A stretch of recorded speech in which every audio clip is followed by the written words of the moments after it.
बिस्मिल्लाहिर्रहमानिर्रहीम। स्टूडेंट्स, मैं professor Marwan, unique group of institution physics department की तरफ से हम पढ़ रहे थे चैप्टर 18। लास्ट टाइम हमने जो चैप्टर टॉपिक पढ़ा था वो टॉपिक था एम्पलीफायर।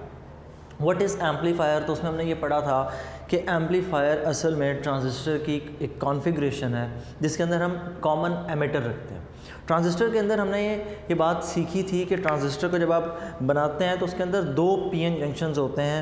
एक पी रीजन को दो एन के दरमियान में या तो आप सैंडविच करते हैं या एक एन रीजन को दो पी के दरमियान में सैंडविच करते हैं, जिसकी बेसिस पर आप दो तरह के ट्रांजिस्टर बनाते हैं, एक पी एन पी और दूसरे एन पी एन। अब जब हमने ये टॉपिक पढ़ा तो उस ट्रांजिस्टर के टॉपिक के अंदर हमने रखी बेस। ट्रांजिस्टर के टॉपिक में हम कॉमन रखते हैं बेस, कि बेस वाला जो पोर्शन है वो कॉमन रहेगा। जब हम एम्पलीफायर का टॉपिक पढ़ते हैं तो एम्पलीफायर के टॉपिक के अंदर हमारे पास कॉमन एमिटर होता है। ठीक, तो इस कॉमन एमिटर से हमने सिग्नल को एम्पलीफाई किया। एम्पलीफाई करने से मुराद कि आपने सिग्नल के एम्पलीट्यूड को इंक्रीज़ किया, उसकी वेवलेंथ और बाकी फैक्टर्स, फ्रीक्वेंसी, वो सब के सब सेम रहे, उनके अंदर चेंज नहीं आता। नेक्स्ट, हम जब एम्पलीफायर्स को आपस में कनेक्ट करते हैं और साथ जब दूसरी कंपोनेंट इसमें अटैच करते हैं तो हमारे पास एक कॉम्प्लेक्स, एक इंटीग्रेटेड सर्किट बनता है। वो इंटीग्रेटेड सर्किट ऑपरेशनल एम्पलीफायर कहलाता है। तो व्हाट इज़ ऑपरेशनल एम्पलीफायर? ये असल में एक इंटीग्रेटेड सर्किट है। इंटीग्रेटेड सर्किट से मुराद कि इसके अंदर कॉम्प्लेक्स सर्किट मौजूद है और उस कॉम्प्लेक्स सर्किट की डिटेल में तो हम नहीं जा रहे। हाँ, हम उसका बेसिक जो फंक्शन है और बेसिक वर्किंग है हम सिर्फ उसको डिस्कस करेंगे। 3 टर्मिनल्स हैं इंटीग्रेटेड सर्किट के अंदर और उन 3 टर्मिनल में से 2 इनपुट के हैं जबकि एक आउटपुट का। अपार्ट देन दैट, जब आप इंटीग्रेटेड सर्किट की बात करते हैं तो इसको हम लिखते हैं IC। इलेक्ट्रॉनिक्स में यूज़ होने वाला कंपोनेंट ऑपरेशनल एम्पलीफायर बारहा यूज़ किया जाता है और इसके लिए फिर हम कोडिंग में वर्ड लिखते हैं कि IC 741। ये IC इंटीग्रेटेड सर्किट 741 कोड है ऑपरेशनल एम्पलीफायर का। और ऑपरेशनल एम्पलीफायर को हम शॉर्ट फॉर्म में लिखते हैं, it is also called op amp.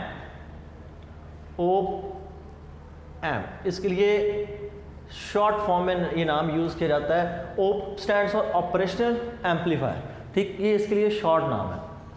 और इसको अगर आप कंप्यूटर पे लगा देखें उसकी मदरबोर्ड के ऊपर, तो उस मदरबोर्ड के ऊपर ये जब लगा होगा तो इसके अंदर टोटल 8 टर्मिनल्स होते हैं, कनेक्टिंग टर्मिनल्स। 4 इस साइड पर, 4 इस साइड पर, और ये इंटीग्रेटेड चिप की फॉर्म में लगाया जाता है। इसका फंक्शन क्या है?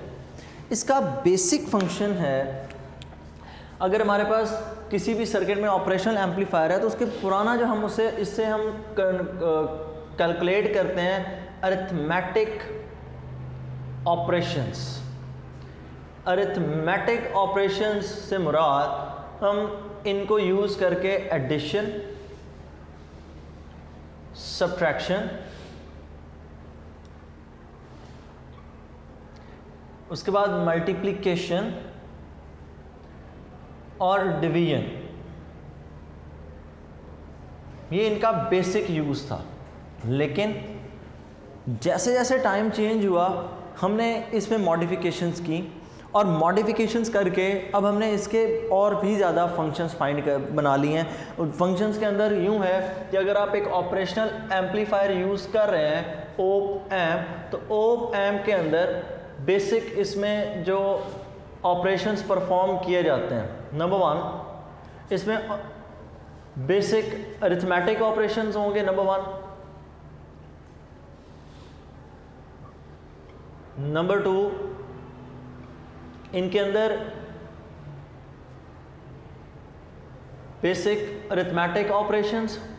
नंबर 2, इसके अंदर एम्पलीफिकेशन की जाती है और जो कि आज हमारा टॉपिक है असल में, एम्पलीफिकेशन।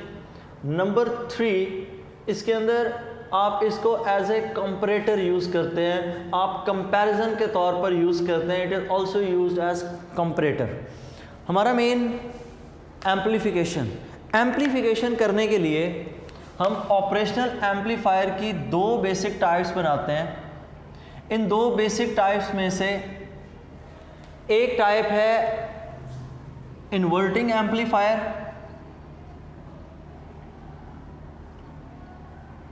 और दूसरा है नॉन इन्वर्टिंग। इन्वर्टिंग एम्पलीफायर के अंदर क्या होगा कि अगर आप इनपुट दे रहे हैं सिग्नल लाइक दिस, तो आपको आउटपुट के में यही सिग्नल मिलेगा, लेकिन ये दो चेंजेस इसमें आ चुके होंगे। Number one, this signal will be amplified, number two, this signal will be inverted. मतलब इसमें पहले क्रस्ट है, बाद में ट्रफ है, लेकिन जब आपको ये सिग्नल एम्पलीफाइड होकर मिलेगा तो आपको ये कुछ यूं मिलेगा कि सिग्नल एक तो इन्वर्ट हो जाएगा, क्रस्ट की जगह ट्रफ, ट्रफ की जगह क्रस्ट। और नॉन इन्वर्टिंग के केस में यही होगा कि जैसा सिग्नल आप प्रोवाइड करेंगे बिल्कुल एज इट इज़ मिलेगा, it will be just amplified. ये सिर्फ और सिर्फ एम्पलीफाई किया जाएगा और इसके अंदर किसी किस्म का कोई चेंज नहीं होगा। पहले क्रस्ट है तो क्रस्ट ही होगी, बाद में ट्रफ है तो ट्रफ ही होगी। उसके बाद कंपैरेटर के तौर पर यूज़ करना, हम दो वोल्टेजेस को आपस में कंपेयर करते हैं, तो कंपैरेटर का टॉपिक स्मार्ट सिलेबस का हिस्सा नहीं है। और दूसरी चीज़ ये कि वहाँ पर एक टॉपिक है comparator as a night switch, वो आपको डिटेल में हम समझा देंगे। नेक्स्ट इसमें इन्वर्टिंग और नॉन इन्वर्टिंग का बेसिक कॉन्सेप्ट क्या है, कैसा क्यों होता है। तो असल में जब आप कोई ऑपरेशनल एम्पलीफायर डिज़ाइन करते हैं तो ऑपरेशनल एम्पलीफायर आपको कुछ इस तरह का मिलेगा। इसके अंदर दो इनपुट टर्मिनल्स होते हैं, एक पॉजिटिव एक नेगेटिव। दो इनपुट टर्मिनल्स हैं, एक पॉजिटिव है और दूसरा नेगेटिव। अगर आप इनपुट प्रोवाइड कर रहे हैं पॉजिटिव पे, अगर इनपुट प्रोवाइड की जा रही है पॉजिटिव पे, तो पॉजिटिव के ऊपर ये रहता है नॉन इन्वर्टिंग,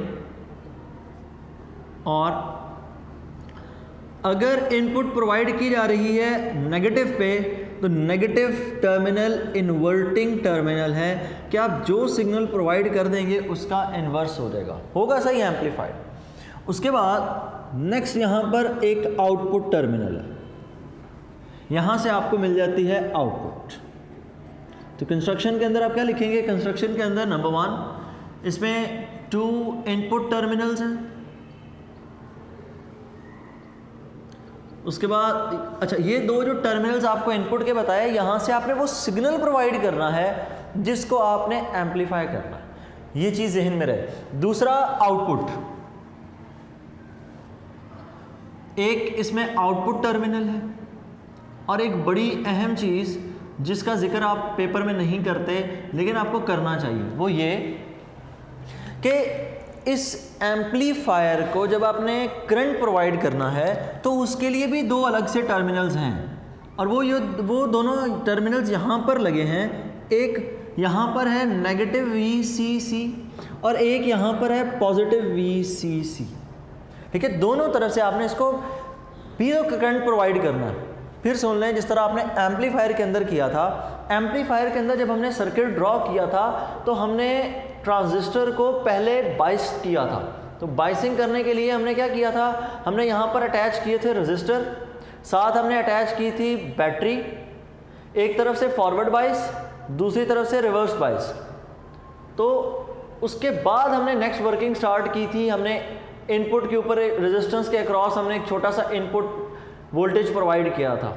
तो यहाँ पर भी ऐसा ही है, आपने पहले दो बैटरी लगाकर आपने इसको यहाँ से टर्मिनल्स की मदद से करंट प्रोवाइड करना है। यहाँ पर आपने ट्रांजिस्टर यूज़ किया था, तो एमीटर, ये बेस और ये कलेक्टर, यहाँ पर इनपुट रेजिस्टेंस थी, यहाँ पर आपने इनपुट वोल्टेज दिया था, वो इनपुट वोल्टेज जिसको आपने एम्पलीफाई करना है।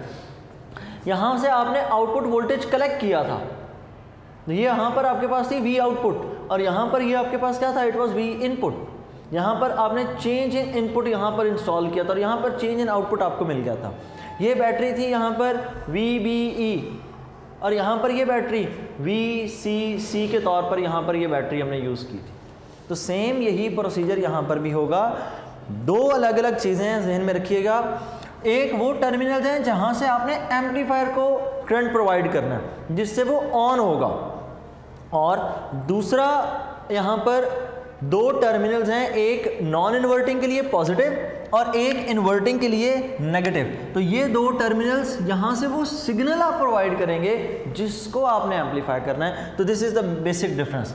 तो साथ इसके अंदर यहाँ पर दो आप इसको टर्मिनल्स प्रोवाइड करेंगे, two terminals for working of two terminals for working of op amp, कि आप ओप एम्प की वर्किंग के लिए भी तो उसे ऑन करने के लिए, या आप यूं कह लें कि बाइसिंग, इसको सिंपल आप यूं लिखें कि आप इसको बाइसिंग कर रहे हैं, कि दो टर्मिनल्स बाइसिंग के लिए यूज हो जाएंगे जिस जो इसको करंट प्रोवाइड करेंगे। नेक्स्ट इसमें प्रॉपर्टीज पे आ जाएं। तो प्रॉपर्टीज के अंदर सबसे पहली प्रॉपर्टी वो है जी input resistance. Input resistance, input resistance से मुराद के ऑपरेशनल एम्पलीफायर के दो टर्मिनल्स, दोनों इनपुट जो टर्मिनल्स हैं, इन दोनों के दरमियान में एक रेजिस्टेंस होती है। अगर हम उसको ड्रॉ करें तो उसको हम यूं शो कर सकते हैं कि ये आपके पास ऑपरेशनल एम्पलीफायर, ऑपरेशनल एम्पलीफायर के अंदर एक पॉजिटिव दूसरा नेगेटिव टर्मिनल। तो जब आप इसको करंट प्रोवाइड करते हैं तो करंट प्रोवाइड करने पर, इनपुट वोल्टेज प्रोवाइड करने पर यहाँ पर दरमियान में एक लार्ज रेजिस्टेंस है, और लार्ज रेजिस्टेंस होने की वजह से प्रैक्टिकली कोई करंट फ्लो नहीं करेगा बिटवीन दीज टू टर्मिनल्स। ठीक, यहाँ पर ये जो रेजिस्टेंस है, ये रेजिस्टेंस वेरी लार्ज। तो इसकी पहली प्रॉपर्टीज रेजिस्टेंस की, it is very large resistance. बहुत ज़्यादा होने की वजह से practically no current flows between input terminals, के इनपुट टर्मिनल के दरमियान में कोई करंट फ्लो नहीं करता। यूँ नहीं है कि आप इनपुट प्रोवाइड करें पॉजिटिव पे और वो नेगेटिव पे ट्रांसफ़र हो जाए, नेगेटिव पे पुट करें और वो पॉजिटिव पे ट्रांसफ़र हो जाए, ये मुमकिन नहीं है।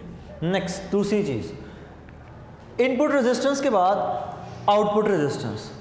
इनपुट टर्मिनल और आउटपुट टर्मिनल्स के दरमियान में भी एक रेजिस्टेंस है, और वो रेजिस्टेंस बहुत स्मॉल रेजिस्टेंस है।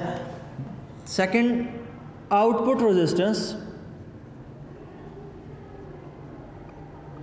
it is the resistance between input terminal and output terminal, और input और output terminal के दरमियान में जो resistance है it is very large, small। यहाँ पर है हमारे पास output। तो आपने सपोज सिग्नल प्रोवाइड किया पॉजिटिव पे, तो यहाँ से सिग्नल ने जब दरमियान से सर्किट से होकर गुजर के आउटपुट तक पहुँचेगा तो इन दोनों के दरमियान में भी एक रेजिस्टेंस है। The resistance between input and output terminals, इन दोनों के दरमियान में जो रेजिस्टेंस है that is called output resistance, और इसकी वैल्यू बहुत ही स्मॉल होती है, वेरी स्मॉल। ये कम क्यों रखी जाती है? In order to increase your gain, in order to increase gain, कि आपको जो आउटपुट मिले वो बहुत ज़्यादा हो, इसलिए रेजिस्टेंस को कम रखा जाएगा। जितनी रेजिस्टेंस कम होगी आउटपुट आपको उतनी ज़्यादा मिलेगी। उसके बाद लास्ट चीज़ इसमें है gain of the operational amplifier, gain of op amp, operational amplifier की गेन। ऑपरेशनल एम्पलीफायर की गेन से मुराद है उसकी आउटपुट। इनफैक्ट हमें इससे कितना फ़ायदा हो रहा है, तो आप इसको इन अ सेंस एफिशिएंसी कह सकते हैं। It is the ratio between output and input terminal. यहाँ पर एक और चीज़ जहन में रखिएगा, दो तरह की गेन है ऑपरेशनल एम्पलीफायर के केस में। एक गेन है ओपन गेन है, दूसरी क्लोज लूप गेन है। ओपन लूप गेन कब है? जब आपने सिर्फ और सिर्फ इसको बाइस किया हुआ है, तब जब आप इसकी गेन फाइंड करते हैं तब वो आपके लिए क्या है? Open loop gain. और ओपन लूप गेन पुराने फॉर्मूले के हिसाब से बिल्कुल उसी तरह कैलकुलेट होगी open loop gain is equal to output over output divided by input. अब इनपुट पे टर्मिनल्स कितने हैं? 2। अगर आप दोनों से प्रोवाइड कर रहे हैं फिर वो केस आ जाता है इनपुट में अगर आप दोनों के ऊपर प्रोवाइड कर रहे हो तब हम उसको यूं डील करते हैं कि आप दोनों का डिफरेंस फाइंड कर लेते हैं। So gain is equal to output voltage को मैं कह देता हूं V0, इनपुट वोल्टेज डिफरेंस है असल में। किसका डिफरेंस है? The difference between the positive and the negative terminal, V positive minus V negative. इन दोनों की रेशियो किसकी इक्वल है? This is called gain. उसके बाद गेन क्लोज लूप के अंदर किस तरह है? क्लोज लूप के अंदर अब हम इसको कितनी तरह से यूज़ कर रहे हैं? 2 तरह से। एक दफ़ा हम इसे यूज़ कर रहे हैं इन्वर्टिंग के तौर पर, एक दफ़ा हम इसको यूज़ कर रहे हैं नॉन इन्वर्टिंग के तौर पर। जब आप इसको इन्वर्टिंग के तौर पर यूज़ कर रहे हैं तब आप यूज़ कर रहे हैं नेगेटिव टर्मिनल को, जब नॉन इन्वर्टिंग के तौर पर यूज़ कर रहे हैं तब हम इसे यूज़ कर रहे हैं पॉजिटिव टर्मिनल को। तो उस हिसाब से 2 मुख्तलिफ तरह की गेन है। एक गेन है इन्वर्टिंग, इन्वर्टिंग के केस में हमारे पास फॉर्मूला है गेन का, gain is equal to minus R2 over R1। Negative sign obviously यही बात शो करेगा कि सिग्नल इन्वर्ट हो रहा है। और नॉन इन्वर्टिंग के केस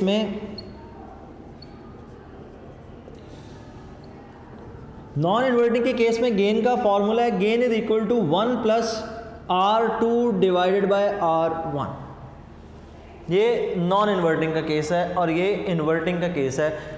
जब ओपन लूप गेन की बात करें तब आपके पास जो गेन है उसका ऑर्डर है तकरीबन 10⁵ से लेकर 10⁵ तक। अकॉर्डिंग टू योर बुक इसकी वैल्यू सिर्फ 10⁵ है, तो आप इसको यहीं तक ही रखें। बहरहाल ये मुमकिन है कि रेंज इसके दरमियान में हो, लेकिन असल में ऐसा नहीं होता, क्योंकि जब हम इसको वर्किंग के लिए यूज़ करते हैं तो दरमियान में हमें रजिस्टर्स लगाने पड़ते हैं। उन रजिस्टर्स को लगाने ते वक्त हो सकता है कि वैल्यूज़ में थोड़ा बहुत चेंज आ जाए। सो ये था हमारा टॉपिक ये ऑपरेशनल एम्पलीफायर का। एक दफ़ा फिर इसको देख लें। ऑपरेशनल एम्पलीफायर अगर आपसे पूछा जाए तो सबसे पहले आपने इसको डिफ़ाइन करना है। It is a combination of integrated components which has integrated circuit. It is used to amplify the signal much larger as compared to a simple amplifier. ये आम एम्पलीफायर के मुकाबले में इसको ज़्यादा आप एम्पलीफिकेशन के लिए यूज़ करते हैं। वहाँ पर आपने एम्पलीफिकेशन पढ़ी थी in the order of hundreds, यहाँ पर एम्पलीफिकेशन है इन द ऑर्डर ऑफ 10⁵, तकरीबन उससे 1000 टाइम्स ज़्यादा हो चुकी है। नेक्स्ट, इसके इंट्रोडक्शन के अंदर आपने यही लिखना है कि ये पहले यूज़ किए जाते थे। They are use for performing arithmetic operations. हमारे कैलकुलेटर्स के अंदर ये लगाए जाते थे। अब मॉडर्न सेटअप के अंदर इनके अंदर मज़ीद मॉडिफिकेशंस यूज़ करके हम इनको यूज़ करते हैं चिप्स की तौर पर। कंप्यूटर के अंदर, लैपटॉप्स के अंदर इनको यूज़ किया जाता है और इनसे जो हमें आउटपुट मिलती है वो आम आउटपुट के मुकाबले में, जो सिंपल एम्पलीफायर है उसके मुकाबले में बहुत ज़्यादा है। फिर इसका जो सर्किट है उसको हम यहाँ पर डिस्कस नहीं करते। बहुत कॉम्प्लेक्स सर्किट है, बहुत ज़्यादा कंपोनेंट्स यूज़ होते हैं। हमारा सिर्फ और सिर्फ किस चीज़ से है कंसर्न है, सिर्फ इसकी कंस्ट्रक्शन के दौरान 2 इनपुट टर्मिनल्स हैं, एक इसमें आउटपुट टर्मिनल है और 2 टर्मिनल है जिससे आप इसको बाइसिंग, इसको करंट प्रोवाइड करेंगे। नेक्स्ट इसमें थोड़ा सा मैंने वो इंट्रोडक्शन दिया कि आपने बाइसिंग किस हिसाब से करनी है। तो जब आपने इनपुट टर्मिनल्स प्रोवाइड करना है तो उसके लिए आपने अलग से टर्मिनल्स लगाने हैं। जिस तरह आपने यहाँ पर अलग से टर्मिनल्स लगाए थे। इनपुट और आउटपुट आपने कहाँ पर प्रोवाइड की थी? इनपुट आपने अलग से एक रजिस्टर लगाया था उसके अगेंस्ट, आउटपुट अलग से एक रजिस्टर लगा हुआ उसके अगेंस्ट। अब अगर आप एम्पलीफायर की बात कर रहे हैं, आप एक साउंड सिग्नल को एम्पलीफाई करना चाह रहे हैं, तो जाहिर बात है आप रेजिस्टेंस यहाँ पर जो यूज़ हो रही है ये रजिस्टर नहीं है, असल में तो ये माइक्रोफोन होगा जहाँ पर आप साउंड सिग्नल प्रोवाइड करेंगे। वो माइक्रोफोन साउंड सिग्नल को इलेक्ट्रिकल सिग्नल में चेंज करेगा। उसके बाद दूसरे एंड पर जो आउटपुट टर्मिनल लगा हुआ है, उस आउटपुट टर्मिनल के ऊपर आपको आउटपुट मिलेगी। वहाँ पर आपने असल में स्पीकर लगा रखा है जो उसी साउंड को एनलार्ज करके आपको देगा। तो आउटपुट और इनपुट सिग्नल्स के लिए अलग से आपने रजिस्टर लगाए, आपने अलग से कनेक्शन दिए। जबकि इसी तरह आपने जब इसको बाइस करना था उसके लिए आपने अलग से बैटरीज यूज़ की।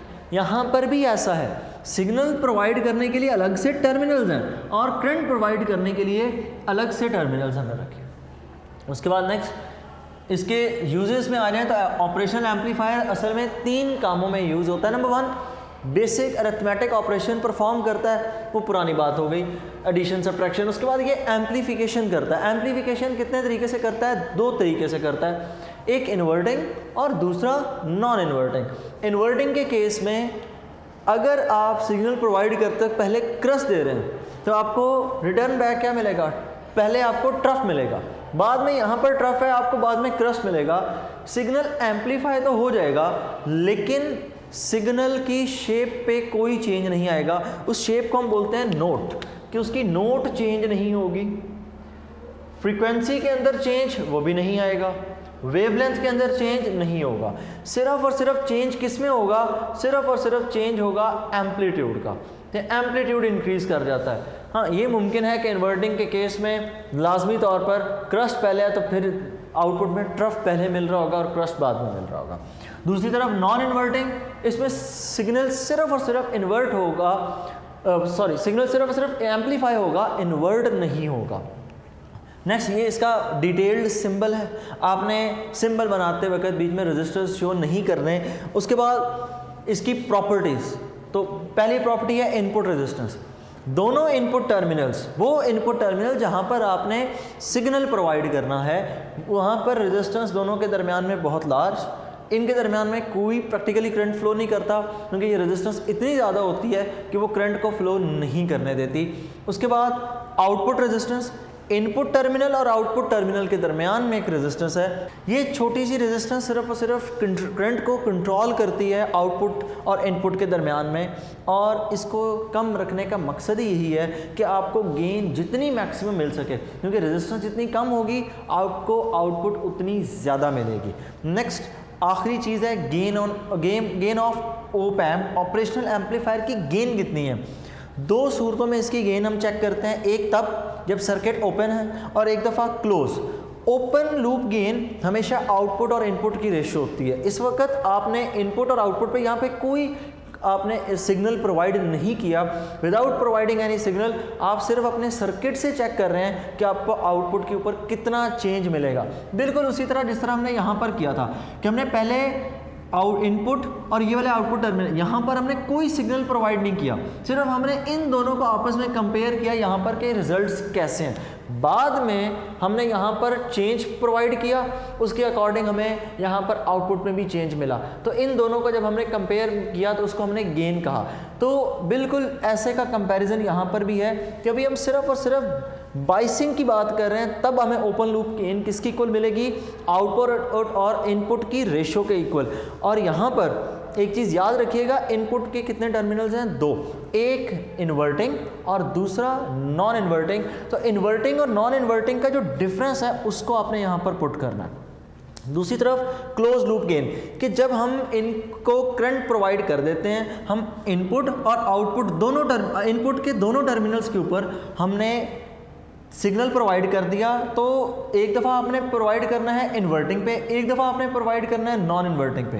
तो इन्वर्टिंग पे जब आप प्रोवाइड करेंगे तो उसके लिए गेन का फॉर्मूला है R2/R1। ये रेजिस्टेंसेज हैं, जब हम कल इनके कॉम्बिनेशंस पढ़ेंगे तो उसके अंदर हम इनको दोनों को डिस्कस कर देंगे। नॉन इन्वर्टिंग के केस में 1+R2/R1। यहाँ पर इन्वर्टिंग में नेगेटिव साइन इस चीज़ को शो करता है कि सिग्नल इन्वर्टेड होगा, अगर पहले क्रस्ट है तो आउटपुट के अंदर ट्रफ पहले आ रहा होगा। तो ये था जी हमारा टॉपिक ऑपरेशनल एम्पलीफायर। नेक्स्ट इसी को हम यूज़ करके 2 मज़ीद टॉपिक्स कवर करेंगे, एक तो इन्वर्टिंग की गेन, दूसरी नॉन इन्वर्टिंग की गेन, ये मतलब आपने क्लोज लूप में इनकी गेन फाइंड करनी है, और तीसरा comparator as a night switch. एक बीच में टॉपिक है कंपैरेटर का, वो डिस्कस नहीं होगा because it's not a part of smart syllabus. साथ इसके 3 न्यूमेरिकल डिस्कस हो जाएंगे। तो आपने इस चीज़ को अच्छे से प्रिपेयर करना है ताकि नेक्स्ट टॉपिक आपको समझने में कन्फ्यूजन ना हो। अल्लाह हाफ़िज़।